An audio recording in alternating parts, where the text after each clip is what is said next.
Welcome to the podcast that's dedicated to making you a faster cyclist, the Ask a Cycling Coach podcast presented by Trainer Road. I'm Coach Jonathan Lee with our head coach, Chad Zimmerman. Hi, everybody. Our CEO, Nate Pearson. Chad's doing Cape Epic. Out of the gate. That's how long you made it. Coming in hot. Well, I had to commit you on recording because you said you were going to do it. 2021, Chad and Pete Morris. Cape Are Epic. going to be, and you and Sofia Gomez Villafañe are going to be doing it as well. Pretty exciting news. That's pretty exciting. Yep, very exciting. I denied this wholeheartedly. I have zero interest in doing that bike race. John's not involved, but Nope. Nate just caught me at the wrong minute, the right minute, whatever. It was a minute. and he got in. okay, sorry. Yeah, hi. Good to see you, Nate. So this is the podcast where we answer the questions that you've submitted at trainerroad.com/podcast. And we also answer the questions that you submit live when you join us every week on Thursday. It's usually Thursdays at 8 a.m. Pacific. We'll otherwise inform you on our forum, which is forum.trainerroad.com if that time changes. But right now, we are Thursday at 8 a.m. Pacific. You can join us on Facebook and YouTube. And you can head over to forum.trainerroad.com and you can search for episode 203, which is this episode, to find any notes or links or anything else that we mentioned during this podcast that you might be interested in, or join in on the conversation with other podcast listeners there, which is another cool thing you can do. Before we get any further, we should wish some good luck to everybody that's doing cross-country marathon national championships here in the U.S. this coming weekend.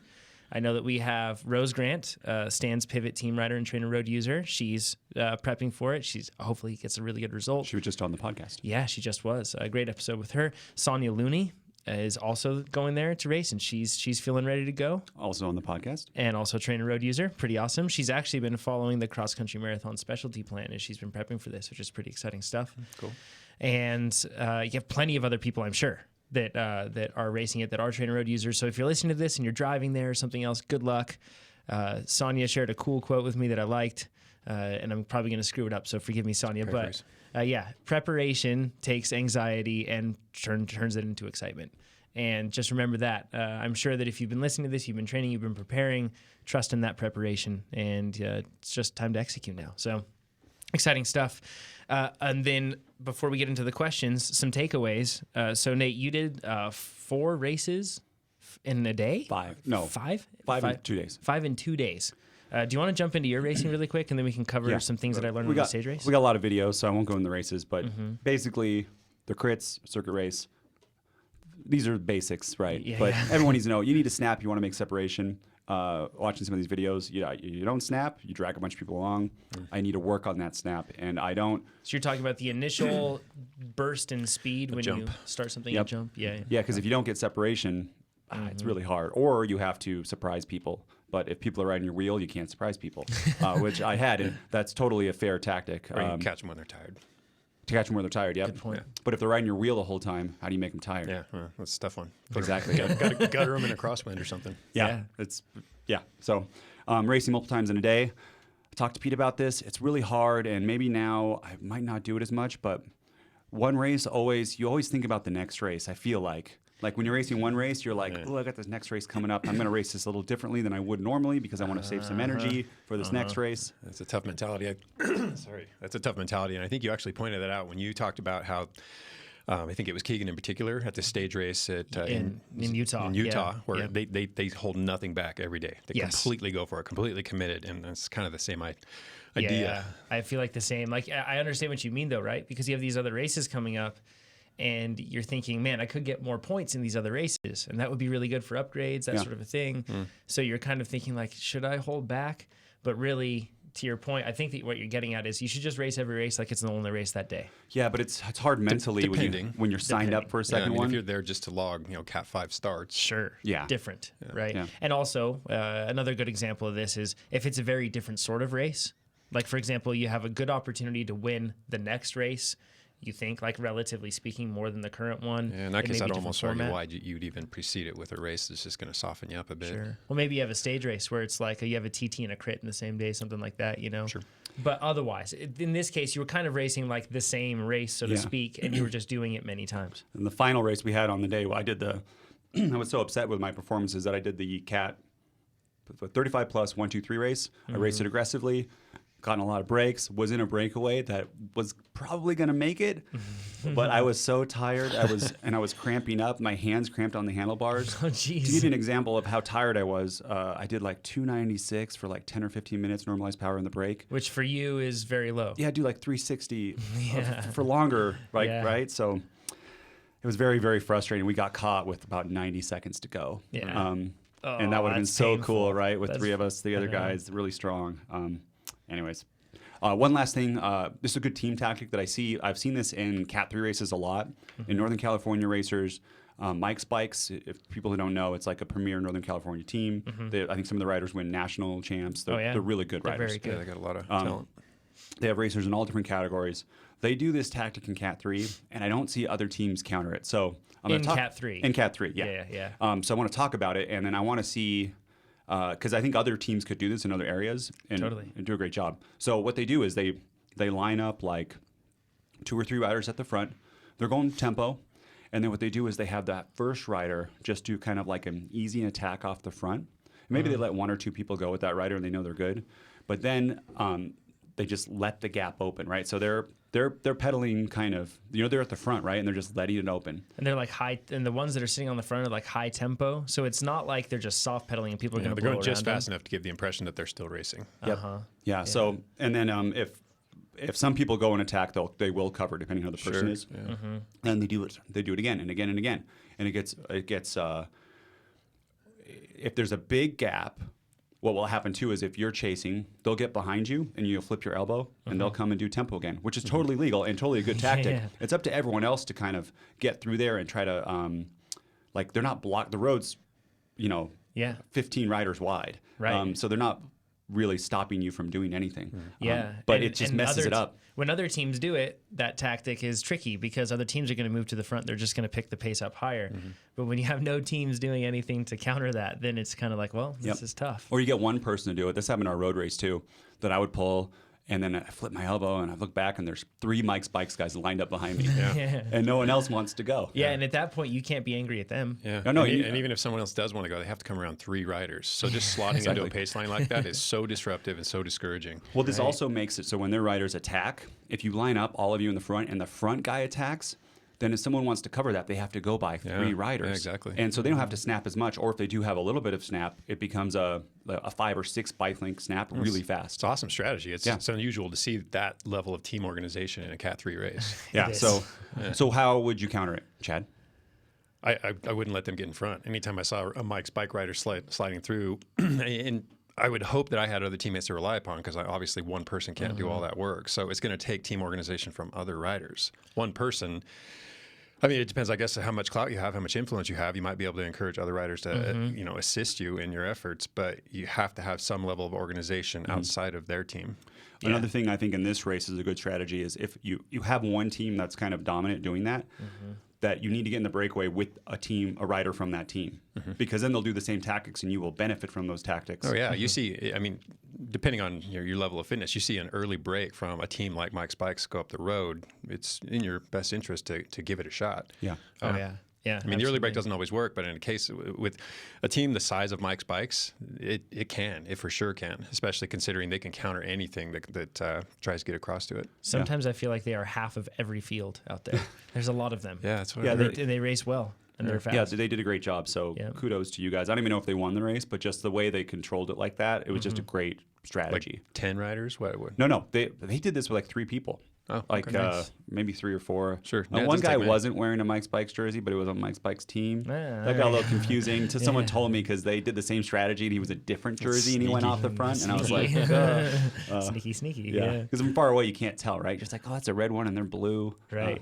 Yeah. Huh. Anyways, that's another good tip is you got to know, because this happens all the time where,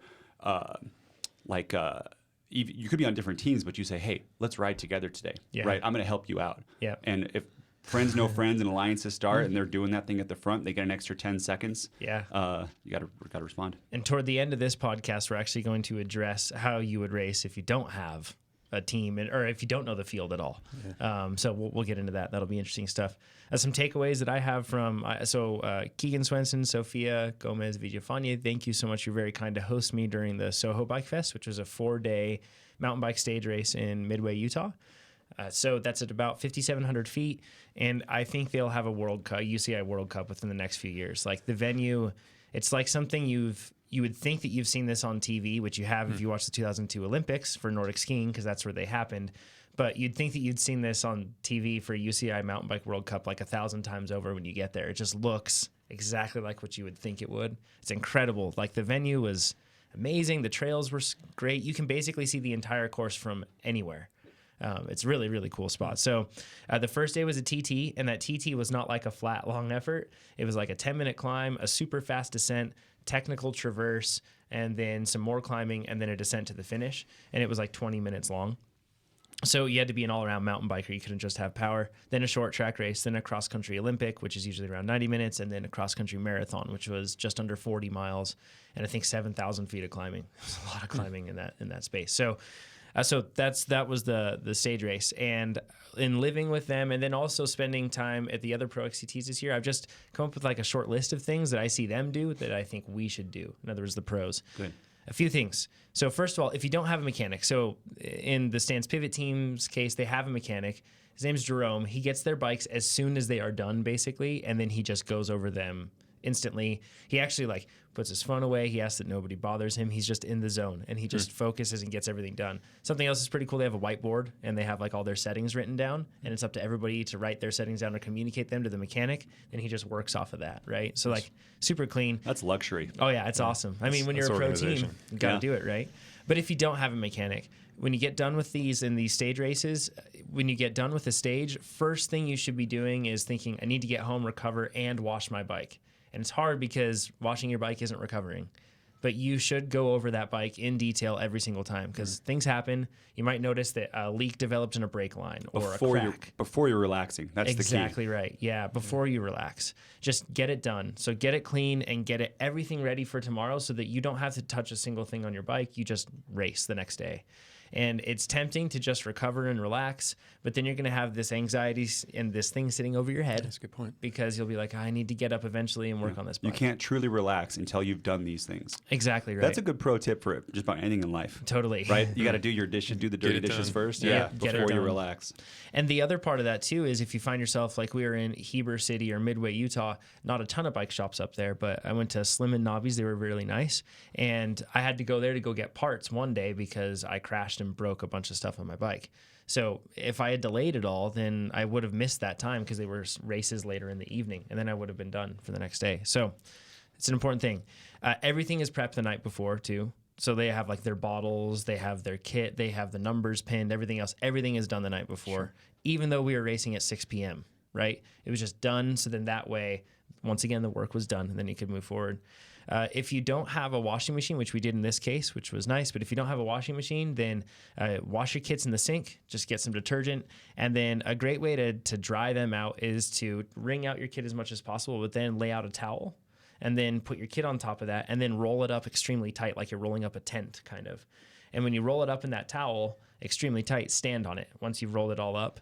And that kind of like sends a lot of the water out of the chamois into that towel. The towel absorbs it. And then your kit is basically, at that point, the water's out of it and it's ready to air dry. That's a really good tip. I have problems doing that in hotels. Yeah, chamois take forever to dry if you don't do something like that. Yeah, they do. Yeah, way too long. So that's another pro tip that I saw. And kudos to Chloe Woodruff. I was seeing her doing that one at Sea Otter. The other side is front load all the shopping on the day, and we're good at this whenever we do like travel for trips. We're too good at this. We're too good at this. Yeah, we have famous gigantic Whole Foods bills or anything else whenever we go to places. But front load all the shopping the day before the race starts. So like we went to a grocery store, we went to a few of them, and we basically had a list that we all built up between, it was Evelyn Dong, Ryan Standish, Keegan, Sophia, and I in a house. And we were all racing the same race, so we had a whole list built out.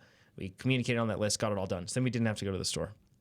And then pros are so good at eating. Like I was trying to eat as much as I could. And I think I did really well. I've never done this well. Yeah. But after we ate dinner and I was like there was food basically up to my eyeballs, I would sit down and relax, and then they'd be pouring like a bowl of cereal with some yogurt and bananas, and they'd be eating that before they went to bed. Yeah. So yeah, it's what does that tough. sound like? It sounds like Nate. Yeah. A bit, yeah. Yeah, he's so good at it. So anyways, it's really, but it does pay off. And then another thing that they do is something really cool. This is for mountain biking. You could do this for road riding too. If you have a feed zone and somebody's providing you bottles, what they do with their bottles is they have the bottle and then they have gels taped to the lid of the bottle. So they basically have the top of the gel where you would tear it off. It's pre-cut just slightly. So then it's really easy to be able to pull it off. And they tape that portion with electrical tape to the top around the cap. And if you're watching on YouTube or Facebook, you can see this, but if you're listening on the podcast, try to visualize with me. So then when they get their bottle, it has, let's say, 2 or 3 gels taped to it. And it's taped to it, so then when they grab that bottle and they put it in their bottle cage, they basically can just reach down, rip a gel off, and take in that gel, put the wrapper in their pocket. It's also really annoying to ride with your gels flapping around like that and to take a drink with gels flapping around. So it kind of forces you to take them down quicker as well. That's a good reminder. Because I don't know how many times I've done this a ton where I know I should be taking in a gel, but because it's in my back pocket, it's a little bit of a hassle to get it out. I don't end up taking it in. So this is a good way of making sure that you take them. Or just forget about it maybe. Yeah, or you forget about it. Yeah. So this is a good way to make sure that you don't forget about it and you just take in that nutrition. And along those lines, I took in about 400 calories per hour on the bike. And this is the first time I've been able to do that. And my gut was fine, no issues, which for those that have listened to the podcast for a long time know I've had a fussy gut. So I took in 300 or the Marten 320 packets, and then I took in 2 of their gels per hour. So 1 of the packets in a bottle, just a 500 milliliter bottle or 550, and then took in 2 gels. And I felt like I was eating a ton, but man, my energy felt great. It was just awesome. That's surprising. That's way up there too. Yeah. We talk about that aim for 60 to 90 grams per hour, but some athletes can get into the 100 grams, 110 grams I've seen. Yeah, what do they say? 10 kilograms or 10 grams per kilogram of body weight is what they should be taking in throughout the day. Throughout the day, yeah. When they eat, and when you ride on the bike, you shouldn't just leave that devoid. You should be taking in fuel when you do that too. The other thing, like you said, Chad, the pros are not afraid to make big moves and possibly sacrifice their race, like we talked about last week, and they're really good examples of that. Keegan won the stage race, and it was by throwing out huge, hard, big gambles on the cross-country Olympic and the cross-country marathon stage. So good on you to him. The other thing, when it's a points race, remember that when you're in the middle of the race, that it's not a time race, it's a points race, and every single position matters. If it's a time race and you all cross within, and there's not a bigger than a 1 second gap, you get the same time as the person that crosses at the front. And in something like a short track race, a lot of the time it ends up being pretty a pack like that. But in this case, since it was an Omnium, you really had to sprint for points. So that was another point. And then I crashed really hard because I wasn't focused on the cross-country Olympic stage. I threw out a Hail Mary to try to maybe beat some guys that I was battling with for GC. And it was really hard. And I didn't really recover from it for probably, even 2-3 laps later, I still wasn't recovering. It was just tough. And I was getting down on myself and thinking about the positions I was losing rather than thinking about moving forward in the race. And I came into a position where I came up too fast on a guy and I clipped his wheel. And then I ended up crashing extremely hard. So stay focused. Stay frosty. It really hurts if you don't. And then also the next day after I crashed, felt really bad, but got my bike fixed and figured, let's give it a crack. Let's try. And I actually had a much better power day the next day than I did the day before. Even though my body felt like it was hit by a truck repeatedly, sometimes your legs can improve yourself or can surprise you, So that was good stuff. And then finally, good descending does pay off, even on small, short track stuff. You'll see in a video that we recorded with Keegan Swenson where he actually critiqued my short track, which was humbling to have a pro telling you what you did, especially when you screwed up a lot. I can't wait to see this. Yeah, it's going to be a good one. Fun. I screwed up a lot, so get ready for that one. But in that race, you'll see that even though it isn't complex descending or anything else and isn't very long, I still was able to gain so much valuable time. In this case, it wasn't moving ahead on the pack. It was just reattaching to the pack because they were dropping me off. But descending, like with mountain biking, it pays off so much. It really does help just a huge amount. So those are the takeaways that I have from the race. Hopefully some of those notes can help you guys in your race moving forward the next one. I got third in my Omnium. I should have said Nice that job. in third in the race. But Nice job. And you didn't get overall points. I only got 3 points over the weekend in 5 races. So We're going to race mountain bikes this weekend, right? maybe. Yeah, hopefully. Probably. It'll be fun. Yeah, local race. All right. We're going to jump into Mike's question. Sound good, Chad? Let's do it. He says, this one is probably a Chad question because it's regarding the intricacies of supplements and recovery. I'm looking for a good 4-to-1 recovery drink available in Canada. And he says, we don't seem to have as many options as you down in the United States. I came across one company that was offering a Ribose, specifically D-Ribose endurance recovery tablet. There seems to be studies that it does indeed restore ATP levels quicker, but that this doesn't necessarily lead to improved performance in the study. He mentions that they did 10-second all-out sprint repeats in that study.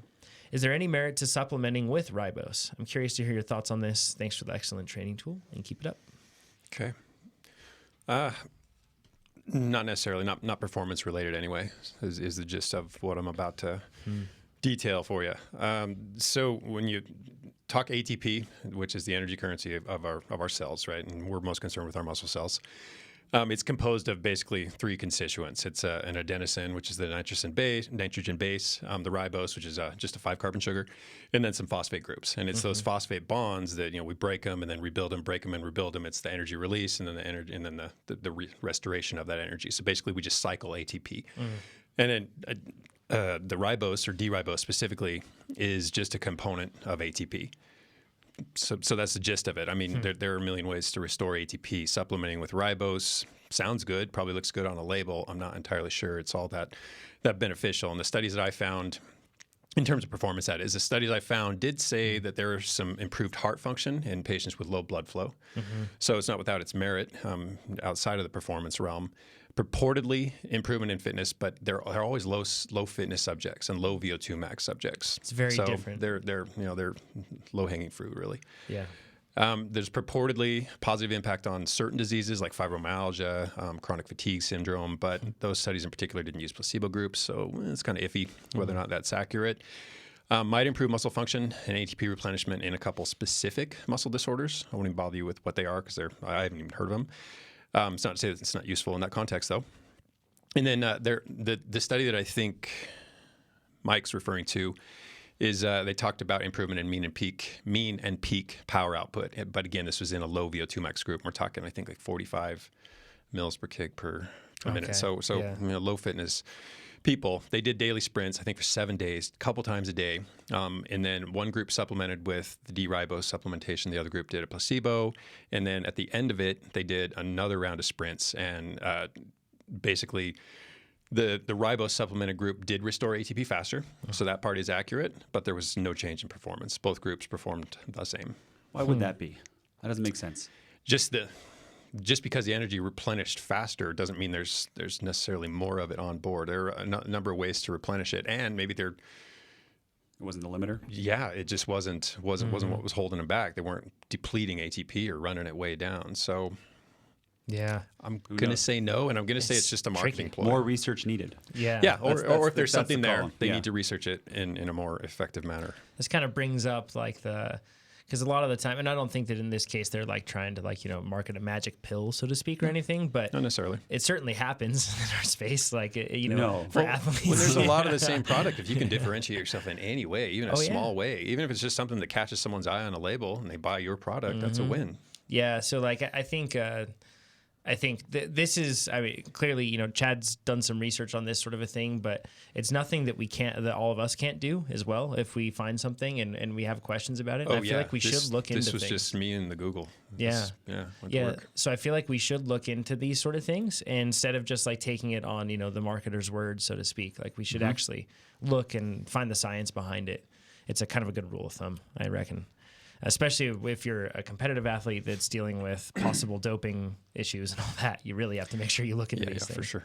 So, next one's from Nico, and another nutrition question here. It says, thanks for the great podcast and product. You've been talking about beetroot as well as pomegranates in the past episodes, and you mentioned that the nitrate and nitrite in them is good for cycling or endurance sports. However, in Europe, there's a lot of discussion about trying to cut down nitrate intake from sausages, cold-cut meats, etc., especially with smaller children due to the fact that it lowers the body's ability to carry oxygen. Nitrite. Nitrites do that. It's tough. This sounds bad for cyclists as well. Certainly does. More oxygen to muscles should be the desired goal. Also, the cancer risk of nitrate has been on the table, meaning it's been in consideration is what he's saying there. So what is your stand on this? How do nitrates and nitrites differ? And do the pros of nitrates outweigh the cons? So I guess, Chad, how do you want to start off with this one? Yeah, so let's just discuss the pretty simple difference between nitrate, nitrate, nitrites, Yeah. nitric oxide, and nitrosamines. Sounds good. That's what it really comes down to. So nitrites occur naturally, and they're also used as preservatives. So they're in our bodies, and they're added to foods we eat. Nitrate is a nitrogen plus 3 oxygens. Take away one of those oxygens, you get a nitrite. Take away another one, you get nitric oxide, and that's what circulates in our blood. Get to that in a minute. It's like chemistry class. So, and it's not hard to separate that additional oxygen in the nitrate. Mouth bacteria, bodily enzymes reduce a nitrate to a nitrite. Got it. Is that reduction oxygen? Yeah. And then nitrites, you take away, like I said, take away another, and you get nitric oxide or nitrosamines. And nitrosamines are the real killer, or the thing we should be concerned with. We'll get to that in a second too. Okay. The nitrites are used to keep cured meat pink. So without it, you'd be buying brown packaged meat. So that's Nitrites. Nitrites. Sorry, I'm already blowing it. Okay, nitrites. And they're just a preservative. They prevent the growth of bacteria. Yeah, Okay. yeah. Okay, that makes So sense. just keep the meat fresh. So that's the stuff they're talking about with sausage, cured meats, So that sort of processed stuff. meats high in nitrites are to be avoided. But it turns out that over the last several decades, they've seen about an 80% reduction, at least in the American market, in the amount of nitrites that are allowed, that manufacturers are allowed to put in processed meats. Yeah, that's a big thing about bacon and all that kind of stuff. It's a big push right now. And sometimes too, you can, if like for bacon, it will say like all natural or Nitrite-free. something. Nitrite free. Well, no, sometimes it will just say all natural, and there'll still be nitrites that's because some because BS. Chad said they can occur naturally. So you Oh, think yeah. you're not getting processed, but Got then it. you actually are getting nitrites, which you want to avoid. Yeah, So food industry is really tricky about the way they'll label things. Yes. I mean, don't even get me started. There's like free range cattle and free range or open. What is it? Free range chickens. So that's some nonsense right there. But we can talk about that sometime. Okay, so vegetables turns out are very high in nitrates. nitrites. Nitrites. Very high in nitrates. They're our biggest dietary source of nitrites. So what you get in vegetables is going to be far higher than what you get in processed meats preserved with nitrites. The body also produces them via the enterosalivary circulation, which is what I just described. So from the gut to the blood to the saliva back to the gut, this whole circular system, there's some nitrite production taking place there because of the antimicrobial function and the killing of pathogens. Salmonella, for instance. Nitrites can actually aid us in our efforts to thwart salmonella. Thanks, nitrites. And then also nitric oxide conversion is possible, and that's when we get down to the muscular level. That's what we're talking about with adding why we drink beetroot juice and pomegranate juice and supplement. I'm going to tee you up. So why then, if they're in vegetables, but why can I eat them in vegetables but then avoid them in processed meats like bacon? Honestly, I don't know. I mean, what we're trying to avoid. So the true danger is nitrosamines. Actually, I do know. I do know. You wrote it right there. You pushed me one ahead. I have one more bullet point. So the it. nitric oxide. Actually, I guess I did cover that. Why we. Yeah. So what I didn't get to was the fact that we supplement with things that produce nitric oxide because it increases our mitochondrial efficiency and basically reduces the oxygen cost of energy. That's the benefit. So clearly there's an endurance benefit there, and we've got plenty of science to back that up. So it's pretty legit. I feel pretty good about that. The danger is in nitrosamines.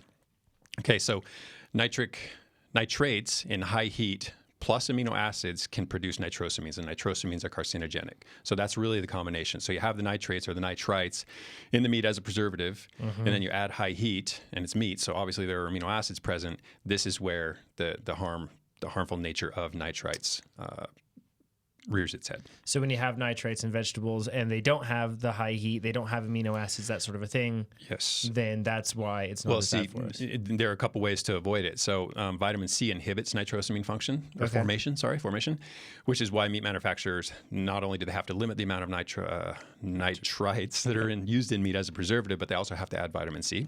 So they're already working I've seen toward. that. Yeah, I've seen that before on packages where it says like contains vitamin C. And that's why. That makes sense. And we covered the 80% reduction already. Yep. And then basically use lower heat so you don't have to cook on such high heat. So that's one thing if that's a concern, if that's an option. And as much as it pains me to put these words all in the same sentence, you can microwave your processed meats. There's just so much wrong with that. But that is an option if you're really concerned with nitrosamines. Kill them off. And kill off everything else too, but kill them off. Oh, that's awesome. So, okay, that makes sense now with nitrates and nitrites and the big separation there between like the meat and the vegetables. That makes sense with the amino acids. That makes sense now about why it's bad and why so really it's nitrosamines that we're concerned with. Yeah. So I shouldn't be concerned if I'm doing beetroot juice because beetroot juice have vitamin C? I don't really know. The ones that you are taking in do have vitamin C. I know that much. I don't know if there's anything carcinogenic about anything that takes place in the process of converting beetroot juice down to nitric oxide. No heat and then no really amino acids either. Yeah. So there's my limited understanding of the difference between nitrates, nitrites, nitric oxide, and nitrosamines. Don't bathe. Sweating. Don't bathe lunch meat in beetroot juice that's heated up. That could be bad, right? That's Don't cook your beetroot juice. That's the takeaway. That sounds very disgusting. Next question is from Yaz. I assume that's how you pronounce the name. I may have missed it. I apologize. So I'm trying to increase my FTP time efficiently. And he says, who isn't, right? Yes, we're all in that same boat. Says, I've latched on to Sweet Spot Base mid-volume 2, but I've decided to sprinkle in workouts that give me short sprints or VO2 work at the end of most Sweet Spot workouts. I find that finishing such brief intervals after a normal workout are challenging, but surprisingly doable. So how does this benefit me or hurt me in reaching my goal of increasing my FTP time efficiently? So I think that this one probably comes into talking about what the athlete's actual goals are. If it really is just increase your FTP, or if it's an actual performance goal on race day. That's there are a lot of benefits to sprinting. So this one I kind of had a heyday with. It was really hard for me to limit all the things I'd like to say on this matter, and I'm probably going to go off topic a couple times, but it'll still relate to sprinting. Cool. At all times. So obviously you can sprint to improve your sprint performance. You can sprint to improve aerobic efficiency, anaerobic power, your alactic power, which is your quick 5 second to 12 second-ish, 15 second-ish power. So there's a lot of benefits to doing sprint work. Tacking them onto the end of the workout changes those benefits a little bit, but still useful. So really, I kind of look at this in terms of improving your sprint capacity and then improving your sprint capabilities. And there's a fine distinction there that I'll try to explain. Cool. But first off, we should start by mentioning how important it is to train specific to your goals. So if you're trying to train a particular type of sprint, if you know, I've got really good burst power, so I'm going to train that, you have to be specific about it because these are very different energy stores, all overlapping, of course. But in the case of like a really quick pop, 8 to 15 seconds, you deplete that really quickly, and then it takes a while to replenish. That's 3 to 5 minutes.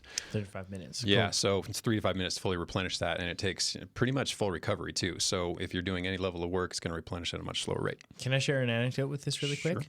Yesterday we did sprint practice, and which we'll have a good story to tack on at some point in this question. But I noticed that very thing because what we would do is we would sprint and then take like an easy lap, which would be roughly around 2.5 to 3 minutes, basically. Yeah. And then we'd sprint again.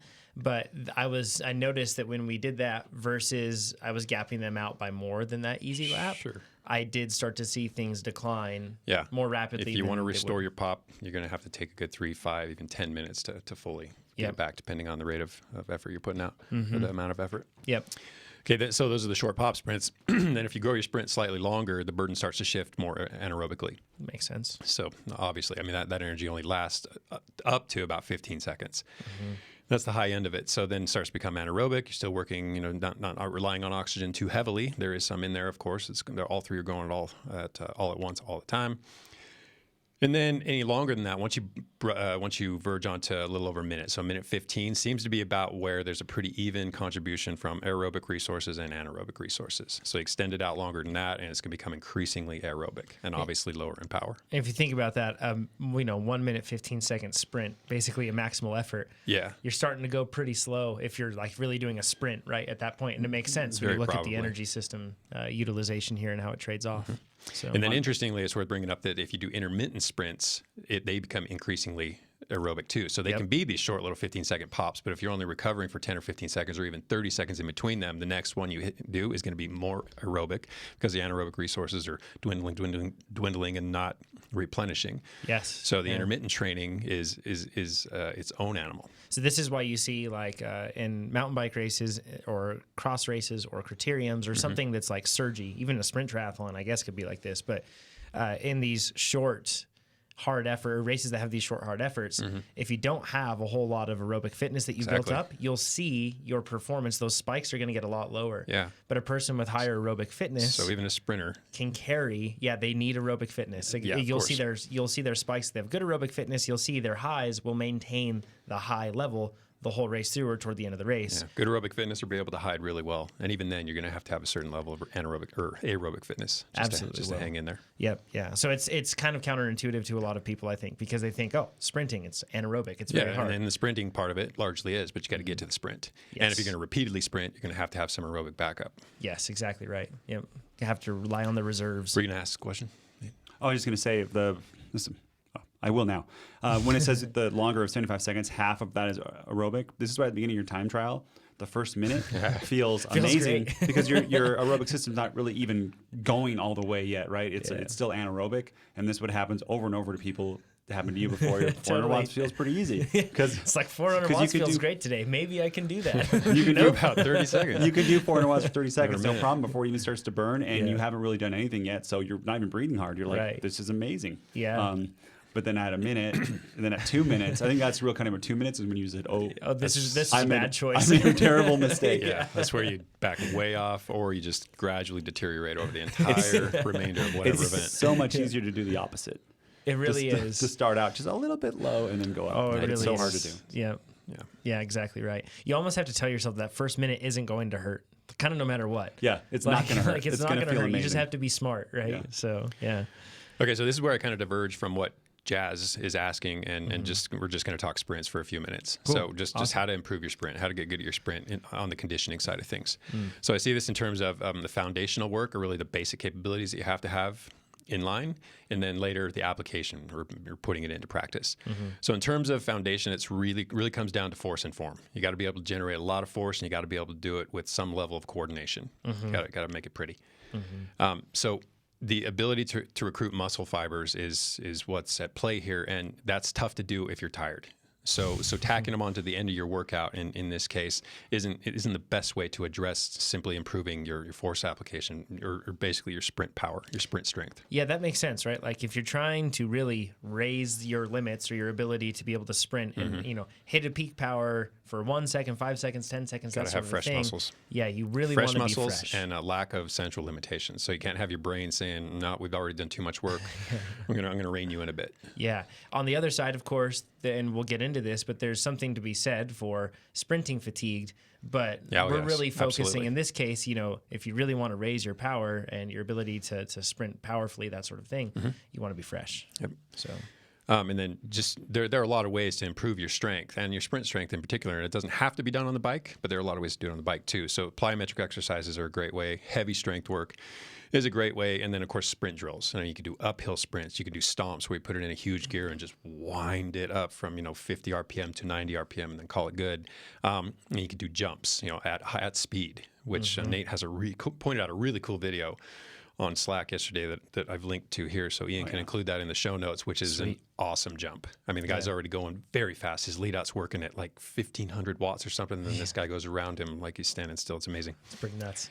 Yeah. And then of course there's a neural component to the strength, and how well your brain communicates. It's just your nervous system. How well you've just basically your level of coordination, or what's called your neural patterning.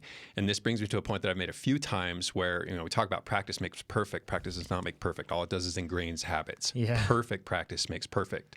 So again, another testament to how important it is to being fresh if you want to practice sprinting well. You want to practice sprinting dirty, you can be as tired as you want. But if you want to instill good habits such that when you need to rely on them in a fatigued state, do it fresh. Okay, so this leads me to what we did yesterday. And Pete, it was awesome. He was coaching me one-on-one, going around this little loop. Great, yeah. And instructing me on each sprint. All y'all are jealous, I know. That's very cool, yeah. So one of the drills to start, what we did is he put me in the little ring and kind of like middle of the cog in the back. And he'd, get me in the proper form, the elbows out and my chin down and my back kind of locked out. And I would start like a 3-second sprint. There wasn't much resistance on it, but it was the lack of resistance made that I had to really pay attention to my form. Because you know what I mean, like I really had to pay attention to it, and there wasn't that feedback. I had to control myself. When you have a lot of force or a lot of resistance to press against, it allows you, or doesn't. It shouldn't allow you, but we always allow that to let us kind of be sloppy with our technique, and that's what this doesn't allow you to do that. It doesn't, and it's also the other end of what's necessary here. We need high force, but we also need high speed. Yes. A nice combination of the two. You don't have to get ridiculous with your RPMs, but you do need to be able to wind up to I think. Optimally, it falls right in the 120 to 130 RPM range. Yeah. So if you can't spin at 120 or 130 with high level of control for a good 15, 20, 30 seconds, then you need to address the speed side of this too. I can't do that. Yeah. And then the next drill was the opposite of that is we'd get in a big gear, go like 50 RPM. Stomps. Yeah, and then try to ramp that up for about 5-6 seconds. So we could ramp up from 50 RPM to and that's that recruitment we're talking about. Yep. That's why that's the big force demand. You need as much muscle mass as possible. And when you don't have enough, your body, adapts to add more next time, right? Yeah. And then we put it all together and did an all-out sprint. And the first one of that, I got power PRs. Nice. Right? Way to Like, go. so he said too, to get the pop, I should be doing the low force one where I just kind of snap right away. Yep. And do that more. And so I need to, obviously, one practice session won't make me poppy, but Right. or snappy. I need to do that more Yeah, often. because you can generate a lot of power. You just don't have a good jump. Yep, we were doing it when we were doing sprint practice. Jonathan and Pete at the very beginning, they get a bike length and a half on me, and then we'd stay. And I wasn't drafting them; I was on the side, but then we'd stay the same the rest of the time. It was just that initial snap that you guys are much better than me at. I was talking to Pete about this, and he mentioned if he could get you out there every Wednesday for 10 Wednesdays in a row, he's like, you would have a good sprint. Yeah. Which brings me to my final point, which is practice, practice, practice. Oh, yeah. Sprinting, like anything else technical, requires a lot of practice. And I liken it to Olympic lifts. So if you've ever done a clean and jerk or a snatch, there is so much technique to that stuff.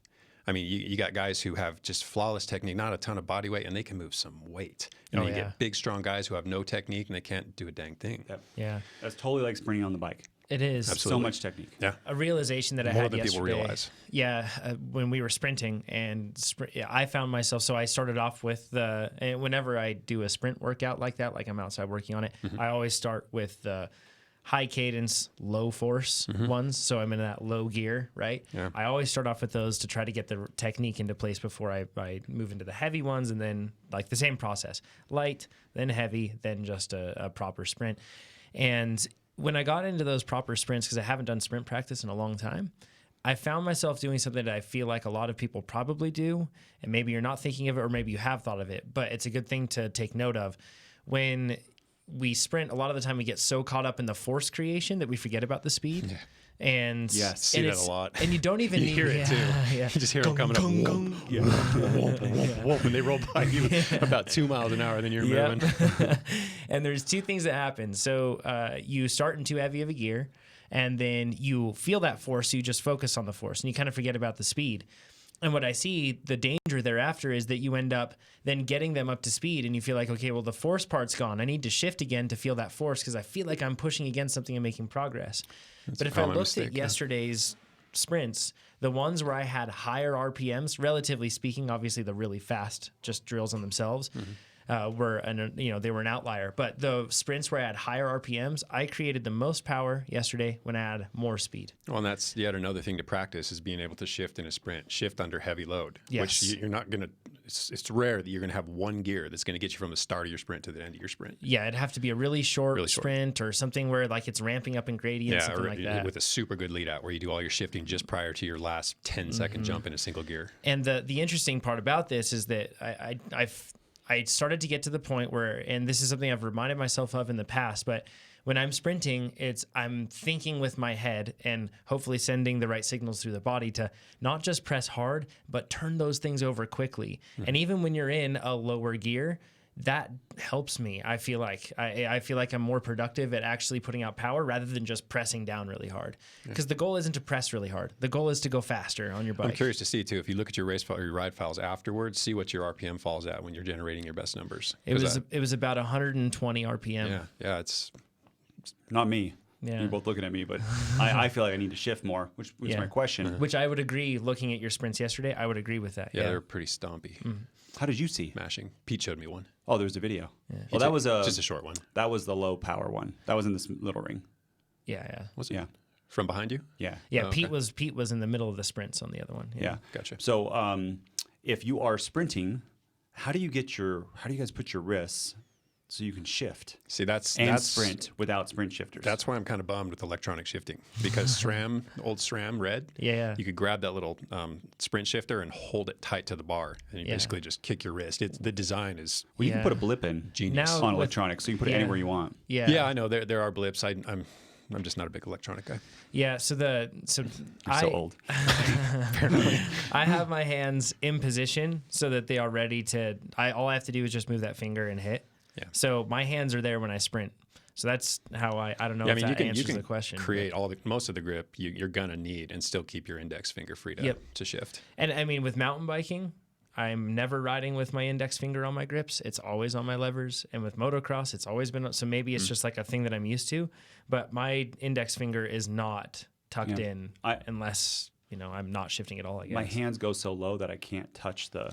That's flips. So that's another challenge, thing. When a your hand power. goes low like that, you're probably not as aero as you could be. And the thing is, you should focus on proper form with the pedaling side of things and everything else before you worry about getting really low. We're just shining a brighter light on how much technicality there is to sprinting. Yeah, These are things you have to work out. Basically, my hands are in position to be able to shift, and that's like the priority. And not just putting my hands in a spot on the bars where I feel like I can create the most force, but they are in a spot where I can shift.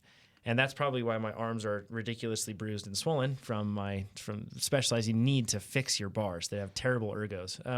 Or you need broader shoulders. Yeah, Or put your elbows out more.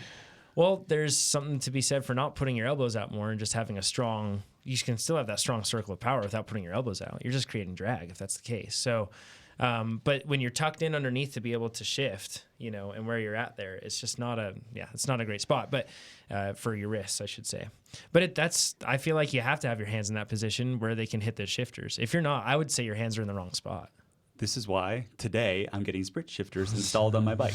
They're in the office, so I don't have to worry about it then. Cool. And what those are is a little Di2 shifter so that I can use my thumbs to shift while I'm sprinting. During a sprint. How far down are you grabbing on your bars, though? It's not that far down. I'll show you afterwards. But Because you should also be in a spot where you can reach the brakes very quickly. I can if you totally need reach to. the brakes, for sure, 100%. And how can't you hit the shifter? I don't know.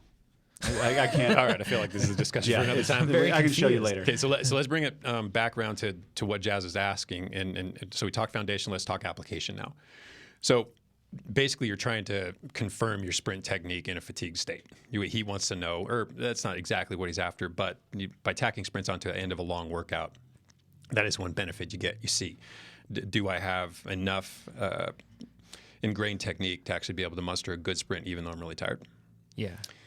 So in a lot of that is basically handled if all those foundational things that I just talked about are in place. I mean, you just drill it, get really good at it, and it becomes basically second nature, such that fatigued or not, you can still muster a reasonably good sprint, at least one with good technique. Maybe the power won't be there because you're fatigued, but the form will still be there. Just to that, if I'm doing sprint workouts after another workout, I'm not going to be focused on hitting peak power. I'm just focused on form, in Not my likely. opinion. No. I mean, if you've already even for pre-fatigued safety. the body, it's just, yeah. But you can still drill good form.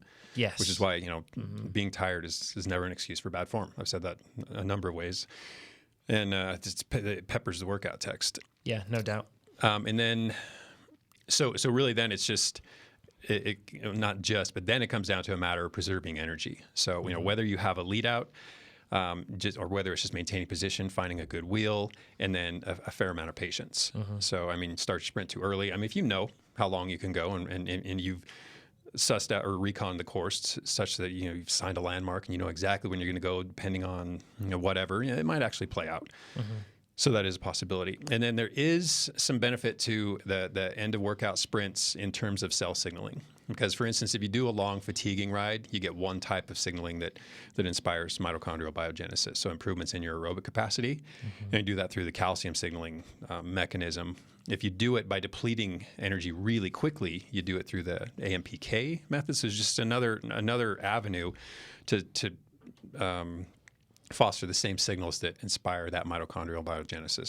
So more mitochondria to do more aerobic work. Yeah. And that comes with rapid depletion, which is basically what sprints are. You're going really hard, depleting energy supplies really quickly, and that kicks off a whole different cascade of signaling. What if you've done like a long ride, I guess? You get the best of both worlds. So you get the calcium signaling over the course of the long ride, then you get the AMPK signaling over the course of the short sprints. Got it. Yeah.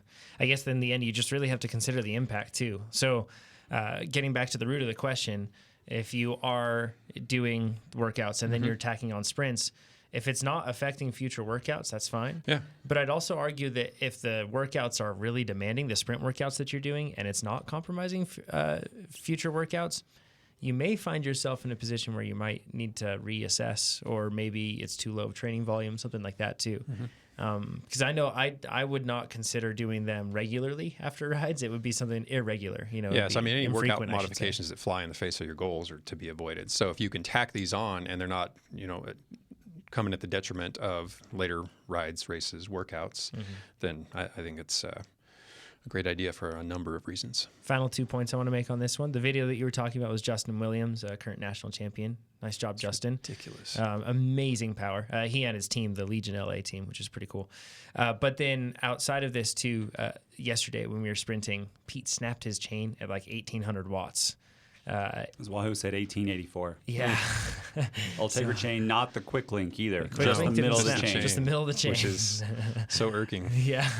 I wanted to hear it was a reused quick link. I know. So Go so Pete, as soon as that happens, when your chain snaps like that, it basically blows you out of your pedals because it's such a rapid change in force, right?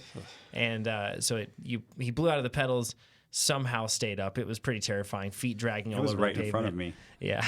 I sat that one out because my bike wasn't shifting correctly, and it was between gears, click, click, click, click, and I didn't want to shift. Yeah. And I still was riding at like 600 watts, and then he blew out right in front of me. I almost died. I was scared. He almost died. He surfed with 1 foot on the ground. It was amazing. 2 feet. Yeah. 2 No, feet. one He said foot. he ice skated. Yeah, 2 It was feet. 1 foot. Really? One to the next, to the next, to the next. He was Yeah. all over the place. It was Bambi on ice.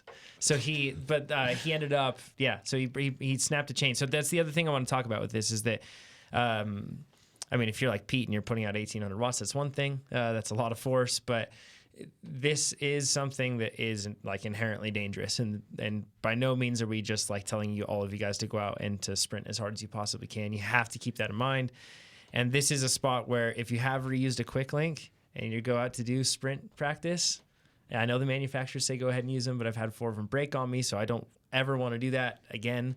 So in this scenario, you need to make sure your bike is in working order. You need to make sure everything is okay. It's pretty Also, scary stuff. on the forum, if anyone knows, I don't know if there's a strongest chain. Like, I think it's more anecdotal, but if there's any science about what the strongest chain is, I hear a lot of people say, well, I do this chain and I've done this. And a lot of people, I looked on the internet before this, and people saying you would never need it. Whoever breaks chains. Pete, this is the third chain Pete's broken. One. Yeah. It's terrifying. And this was a 3-week-old chain. It was an Yeah. Ultegra. Brand new. Yeah, brand new. Like, good brand, right? All Like, things I don't want to hear. Yeah. So I like, know. Well, you're not doing 1,800 watts, Jen. You have nothing to worry about. I have. yeah, Oh, wow. Chad has. He has big watts. Okay, well, I don't have to worry about it, but still, I think it would be an interesting conversation. So if anyone knows about a really strong chain or studies about it, Not anecdotes, studies. yeah, let us know. Because, for a person like, yeah, exactly right. I'm sure Pete feels pretty cool, too, to snap a chain, with 1,800 watts and not have died, of course. Yeah. So Ben's question, he says, following on from the previous week's discussion on sodium loading, I'm an Ironman distance age grouper, and every time I go for a long swim, at some point I will need to stop to go for a pee. Apparently it has to do with blood moving in the chest, which increases blood pressure, which sends a signal to the kidneys to produce more urine. That one's questionable. No. It says, and it seems to be worse if I have Gatorade the day before. We can separate that one out too. Things have been somewhat similar on race day. While not really an issue during the swim portion of the race, it does increase in discomfort and wasted time during the first part of the bike leg. So for triathletes, does sodium loading serve a purpose, or is it all just going to waste since we have that swim to deal with and everything else?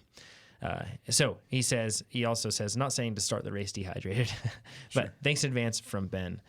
So this is a good one for sure. Yeah, it sounds to me like he's either overhydrating, there's too much water in the system, plain water, or he's a bit hyponatremic. And when you hear hyponatremia, you jump to the stories of people lapsing into coma and dying. Hyponatremia has gradations. It's not just the extreme end of things. You can be a little light on your blood sodium. Yeah, that's all it is. Got it. So but this is what's most important here is the blood osmolarity, and it's the body's super good at regulating the balance between, or basically just regulating sodium. So it does it through your thirst mechanism and then of course urination. So what's important here is that you have to maintain the blood's osmolarity, and when you just dump straight water in, and there's not enough sodium on board, that water's just going to wash straight through you. So my guess is there's not enough sodium in his system. The opposite of what he thinks. Yeah, very, very probably. And it happens a lot. I mean, athletes think I just need to pound the water. But if there isn't enough sodium on board, that water's not going to absorb. Hence, sodium loading. Put a little extra sodium in, we can get a little extra water into the cells, into the intervascular or the intercellular fluid, intercellular space, intervascular space. So I don't think it has anything to do with a single Gatorade the day before. I mean, unless you're talking a gallon of Gatorade, that's probably not going to have any impact on it at all. Your physiological understanding of what's going on here, I don't think that's it either. I mean, there is something tied to pre-race jitters and like a sympathetic response where your bladder wants to void itself, where your digestive system may do the same. Under extreme circumstances, it may come up the other end. I mean, that's what happens when something's very extreme happens and people vomit. It's a sympathetic response that it basically is curbing resources. We want our body to focus on avoiding whatever the danger is. So before every race, I have to pee. You get nervous for a race, and often enough, if you don't, it's a non-factor 5 minutes into the race. I've noticed that too. It's kind of funny, right? Like once you get into the race, like before the race, it was like I can do nothing but run to the porta potty. But then once the race starts, there have been plenty of times where I haven't been able to do that, and I'm like, oh yeah, I'm actually okay.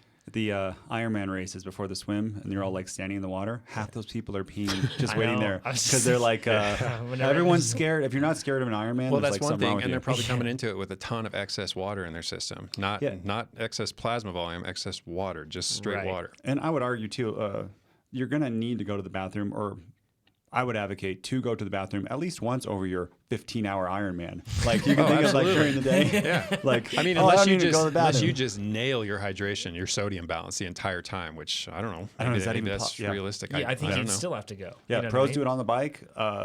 If you're sweating it out, I don't know that you would though. If you get it just right. Yeah, theoretically, right? Yeah. That would I think that's going to be hard. Yeah. If you're doing a 15-hour Ironman, just drink a little more and try to pee. Like, if you're going for a world championship, or do it. Load up on your sodium the day before. I mean, if you're going into something that's long duration, like an Ironman, sodium loading absolutely makes sense. If you're going into something that's going to be a really hot day, a combination of the two, sodium loading absolutely makes sense. And it's really unlikely you're going to overload sodium. That's a pretty hard thing to do. I did read a story. I think it was Precision Hydration posted something about a guy who drank a gallon of soy sauce or something, and bad stuff ensued. I mean, that was don't do that. That's the extreme end of things. But in order for you to get that much sodium into your system that quickly, you really have to go after it. What are you doing?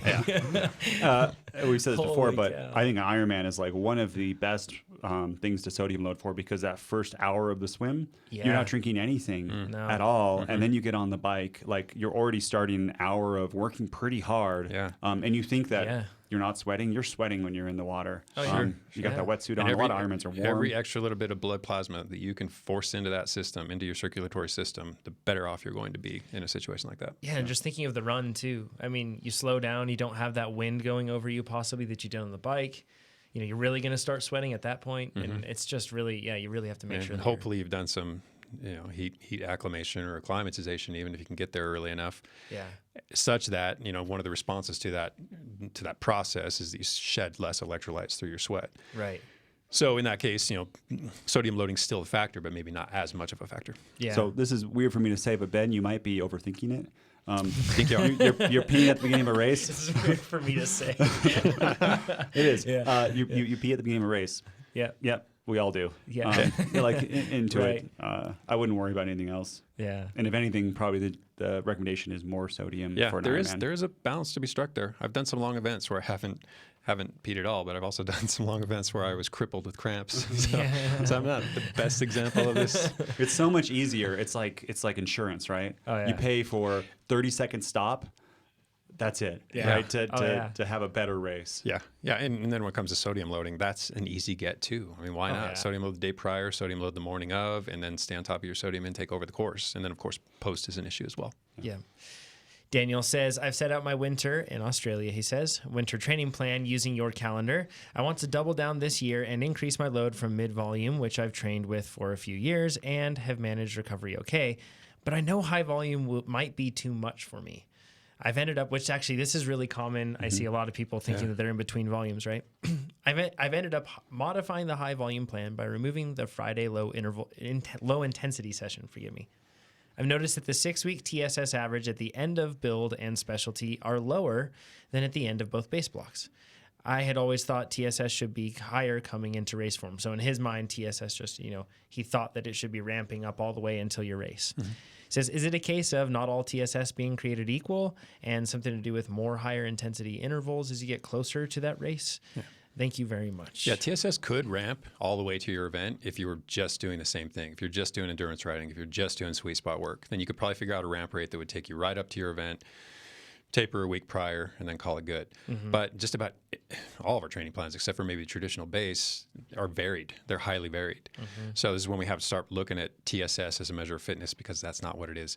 TSS is a measure of training stress. How you respond to that training stress, that dictates your fitness.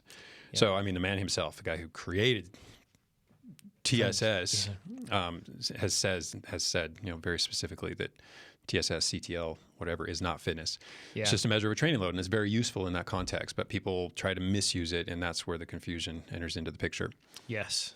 So, and you look at it's easy to look at TSS and think that it tells you everything you need to know about a ride, but it really doesn't.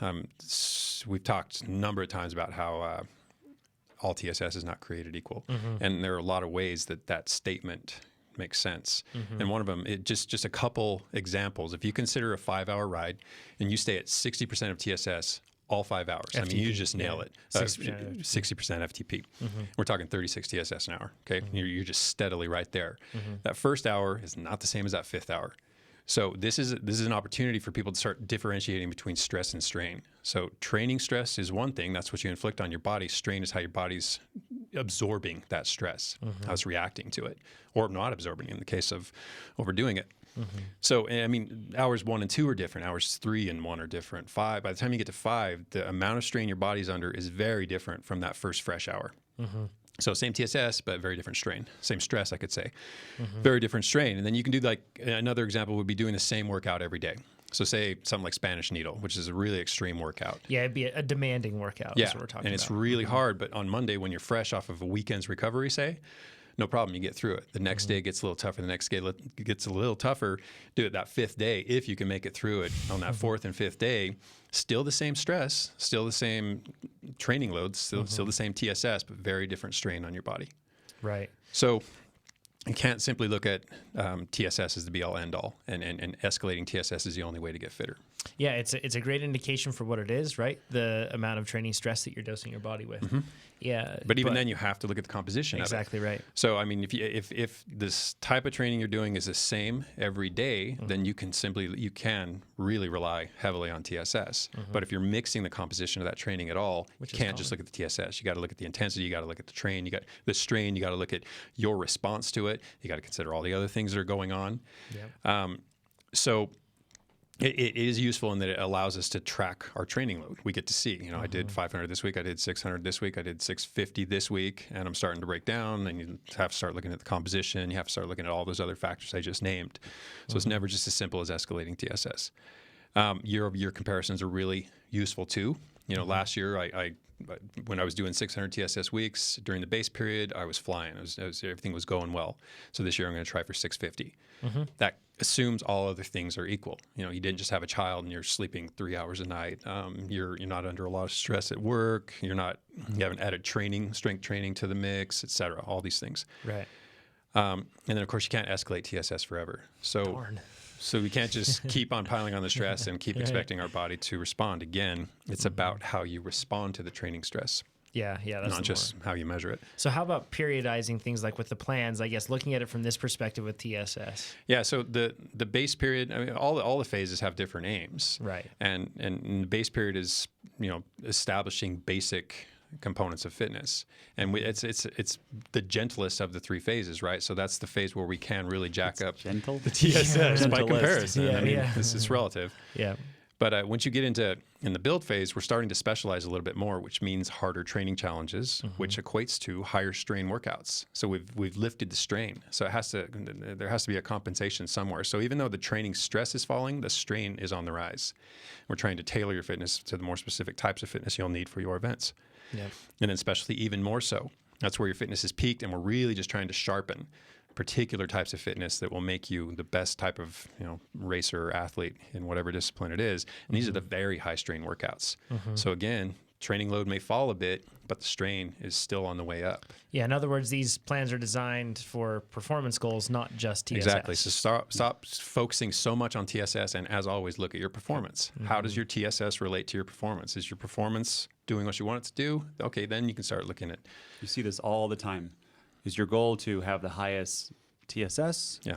Or is it to be fast? Yeah. Yeah. Right? And they're not always exactly the same. There's a what do they call it? Not correlation between the two. Right. But at a certain point, you gotta train what you're I racing. see what you're saying. Yeah. Yeah. Yeah, if my TSS is going down, but my performance is staying high, it's kind of cool. Yeah, so again, shift your Right, thinking exactly. from just TSS escalation to what's happening to my performance. Yep. And this is especially important when you're in the specialty phase, when you're in taper weeks, when you're peaking. Even if Yes. that TSS is plummeting, but you're feeling better about it and your performances are improving, well, you're on track. Don't just focus on the TSS. Now, you may be listening to this and think like, well, shoot, I'm just not going to track TSS. Who cares about it? It's still very useful. It's extremely important. And I feel like a big spot where it comes in, if you're following a structured plan, that's all planned out for you. So, it's fine. But as soon as you start to inject outdoor rides, right? Yeah. And I go for a fun ride on a Saturday, and then I'm like, oh, geez, that was 280 TSS. Like, that's a lot of stress. Sure. And then I think about the next week, how it's really helpful to track it in that regard, to be able to see kind of the complete picture, because then you really understand if like, geez, that was a 900 TSS week. I've never done that before. I have 2 really hard weeks ahead. I might want to back off of it. And to be clear, when we're talking about these TSS decrements from phase to phase to phase, they're not vast. They're subtle. Oh, yeah. But it isn't an increase. Yeah. So, really, I would concern myself with falling TSS if my performance were declining. That's one thing I would absolutely look at. Maybe the training load I'm under right now isn't enough to spur adaptation. So I'm not pushing hard enough. So again, it has its merit and it's absolutely useful in its proper contexts. So Daniel saying that he was going to do the high volume plan and then remove Friday's low intensity session. Great way. Maybe. I mean, it all depends on, again, how he responds to that stress. That Friday ride might be the one thing he could leave in, and he might need to trim down some of the other higher intensity workouts because, again, the strain is in those workouts. I'm not sure what phase he's moving on to. Did you mention? Just a mid-volume. Yeah, mid-volume. So I think he's jumping in to build right now, perhaps. But basically, he's removing a 60-minute aerobic ride on Fridays. That's usually what you have on high volume to be a full rest day. Sure, and that might be just what he needs. Yep. That could be just right. Just pay attention to your body, and if you notice that you're really having trouble because it's more high intensity, that sort of stuff, and you can handle, you can trim out there too. You just added a recovery ride, 45% that I've been doing. Yeah. And what is the name of that? Yeah, so Lazy Mountain is an hour, I think, at 50%. And then there was a 45-minute version that's now been renamed Lazy Mountain -2. So now Lazy Mountain -1 is the 45-minute, or no, I'm sorry, still an hour? An hour? Is that right? At 45%. Yeah, still an hour, but it's 45 or 40? Yep, 45%, 45? I think. Yep. Okay. Yeah, but it is a legit recovery ride. And it doesn't mean you have to last a whole hour, too. It's got the same text of Lazy, or the same workout instructions that Lazy Mountain has, which basically encourages you to, if you start feeling really flat, this is no longer a recovery ride, get off the bike. Yeah, I bring this up because replacing it with those aerobic rides. So if you think aerobic ride's too much for you, Yeah, that's and it very well can be. Yeah. It can be just enough to impede the recovery process. So I fell into that trap a number of times. It's just a little too hard. with like something like Pettit, but then you can do Lazy Mountain -2 or 1, whatever we just said. -1, the new one. -1. Yeah. That one can sometimes make you feel better. Absolutely. It depends. And sometimes, though, I've been the same case where I'm 20 minutes into that ride, and I'm like, oh, well. Pete's a big fan of these. He actually likes doing these race morning. If you race in the evening, he likes doing this the morning of a big race. Awesome way to see how your spin. legs feel. First off, you get on and you spin easy. I mean, you could do these every day and barely touch your training load, but get a good sense of how you're feeling that day. So maybe you get on the bike, do one of these very easy rides on a Wednesday morning, and you're like, man, I am flat. That might influence your choice of workout that evening. Maybe you had something really tough on the docket and you decide, I know I can't do that. Based on how poorly this simple recovery ride went, I'm going to postpone that till the next day and do something a little more moderate today. And it's great because on those rides, you can totally watch any TV. Oh, yeah. It's like, because I don't have a lot of time to watch TV, but on the bike, prep you can. for the podcast today during doing one. Yeah, you can carry on a conversation. And Brandon Need, he actually adds volume this way by he does Dan's, but pretty much the same thing, 30 minutes in the morning, and then he does another ride in the evening. That's one of my goals to raise volume. Great way to double up. For Cape Epic, is to try to do these in the morning before work. Hard to do. I'm laying that foundation right now. I'm trying to do one of these every morning because it doesn't matter what else is going on in the day. You can probably squeeze one of these in if you have a reasonably good level of fitness. So for Daniel, that could be another way to, if he's on mid-volume, to kind of raise some volume by doing some more of these kind in a very of low strain manner. Yep. Mix it in to see how you feel and see how you respond. Yep. Jordan says, typically you can estimate calories burned from kilojoules burned. And he said, jumping into this. This is the Chad podcast. This is great. the Chad Yeah, podcast. there's quite a lot of prep on this one. Yep. Thank you, Chad, for doing all that, by the way. I welcome. appreciate that. He says, since 1 kilojoule is about, and I'm going to throw in air quotes, I'm going to throw in whatever else you want to say, about 4 kilocalories, and the screen, he says, of pedaling is only about 20 to 25% different. Efficient, forgive me. Efficient. It's like 1.1 kilocalories per kilojoule. We have a blog post that actually goes into all this, and I don't care how many times I've read that post and how many times I figured I've gotten That's exactly the comment I'm going to make when I kick this off. So just okay, this makes me feel dumb every time because I always screw it up whenever I say, the 1-to-1 ratio and 4-to-1 ratio and how it all works out. Yeah, and I'll explain it, and it's really quite simple to understand, but I have to review it every time. For some reason, it just I doesn't wrap stick. myself in knots. I can. Okay. Well, I'll Look at lean you, on you Nate. then. Fantastic. Way to go. I can explain it if you guys are tongue-tied. He says, what I'm wondering is if that changes at altitude. So we're talking, and let me take a step back really quick to give people some context. What we're basically talking about is the efficiency that your body is operating at right here when we're talking about caloric consumption continuing to push Metabolic you forward. efficiency. Metabolic efficiency. Yeah. So he says, what I'm wondering is if metabolic efficiency changes at altitude. That is to say, we know we can't produce as much power in general when we're at higher elevation, so is our efficiency dropping? If you do the same kilojoules at 3,000 meters versus doing it at sea level, do the calories burned change? Okay, so right out of the gates, I'm going to tell you, Jordan, I don't know. But there are a lot of things I do know that I think will be of use. So kilojoules are a very close estimate, solid estimate of work done. We can all agree on this. On a road bike.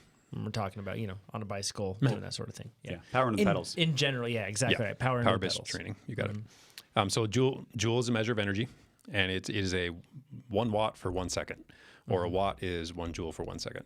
You can shape that equation any way you want to. We create 4.186 kilojoules of energy per every dietary calorie. Okay, so that 4.186, let's just round it down to 4, call it 4 kJs per dietary calorie. So big C calorie. Most of this is dissipated as heat. So it's heat waste. Most of it goes, it's dedicated to thermal regulation.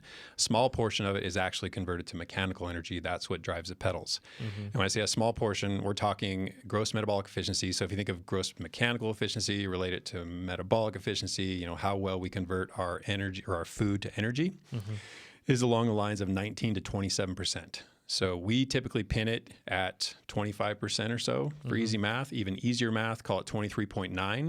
And then that means the creation of 4 kJs is exactly 1 cal. And that's actually pretty close to where most people fall, in the low 20s.